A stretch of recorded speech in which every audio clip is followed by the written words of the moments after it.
Well, we got I will say about 8 inches of snow last night. Today's February the 2nd, 2022. And yesterday was Lunar New Year. It's a big holiday in Asia, particularly countries like Vietnam and China, Cambodia, Thailand. And I was out kind of late last night celebrating it. And to be honest with you, I did not feel like waking up today and shoveling snow. But with that said, shoveled snow, and I did my neighbor's yard as well. They're kind of elderly, so just made sure I did it for them. That was the last thing I wanted to do today, is to shovel snow after a late night. But anyway, I just wanted to say to those of you that have elderly neighbors or elderly friends in your life, to make sure you take care of them, because it's especially dangerous to them during this time of the year if you live in a region where they get ice and snow like I do, because a lot of people fall down and break their hips, and there's a lot of secondary issues that comes with breaking hips when you're hospitalized, such as strokes, risk of stroke, or infection from the surgery itself. So with that said,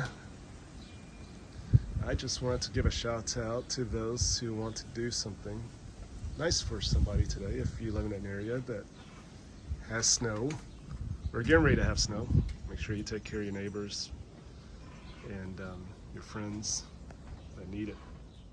And I'm back inside because it was getting a little cold out there, but it's been a pretty rough morning for me because I was up last night. But I do want to share a pretty funny little story about shoveling snow. So I do have a snowblower that I haven't used in about 5 years since I lived in a bigger house. And I used to have a really big driveway, and it had a really steep hill. So I would literally just slide down the hill with that snowblower, and that was how I would shovel the snow, blow the snow in my driveway. It was a big driveway, so I definitely needed that whenever there's a lot of snow. It saved me about an hour of shoveling, because that thing would definitely clear out that driveway in 10-15 minutes, and I could get the sidewalks and the house done in 30 minutes tops. But with that said, it was kind of funny because I lived in this neighborhood, with these bigger houses, and none of my neighbors really owned a snowblower except for me.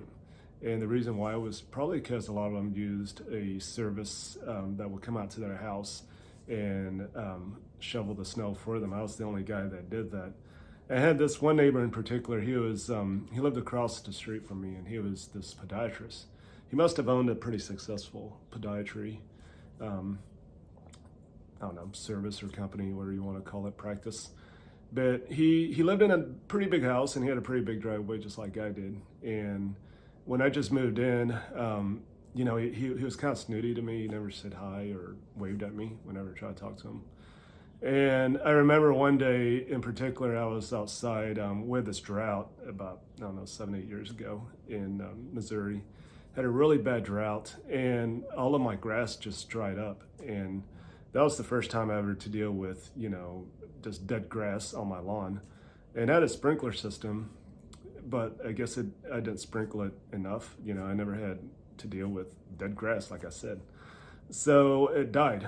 And I used to work in an office all day, so I enjoyed kind of going out and just being outside after spending 8 to 10 hours in an office, right? So I would go outside after work, and just to relax, I would, redo my yard. I would spread seed, and what I do is I rented a tiller to till the grass, to till the dirt.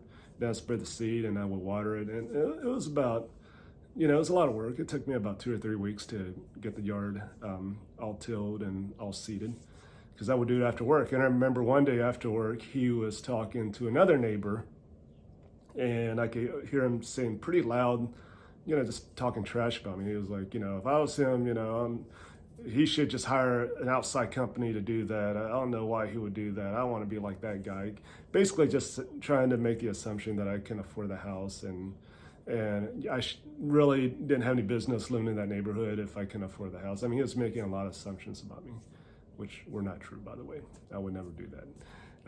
But with that said, he was just talking a lot of trash about me, and I could hear him. And I think he said it loud enough so that I could hear him. So one winter, probably about 4 or 5 months later, we had a big snowstorm, and I was outside with my snow machine clearing out my driveway. And he must have been at work, the podiatrist. So his poor little wife was out there trying to shove all the snow. I mean, we had about 14 inches of snow. They had a really big driveway. And she was outside with this little tiny shovel, shoveling the snow. And she was an older lady, so, I felt kind of bad for her. So I just went across the street with my snow machine, my snow blower, and I completely did the whole driveway and even to the front porch. I did all that. I was done in about 15, 20 minutes, and she thanked me. And so I just, wished her a good day and left. And from that moment on, the podiatrist ended up warming up to me and, started talking to me a little bit more. But I guess the moral of the story of it is that, when people are crappy to you, sometimes all it takes is a nice deed for them to maybe change their mind about you. And if they don't like you for whatever reason, most of the people don't like me because I'm Asian, there's nothing I could do about that. That's on them. And the only thing I could do is pray for them. So anyway, that's my little snow story today. And I try to be a good neighbor and help out my elderly neighbors next door. But anyway, hope you got something out of the story, and God bless you all. If you like what I have to say, hit the like button and subscribe to my channel. I love you all, and God bless you. Happy New Year.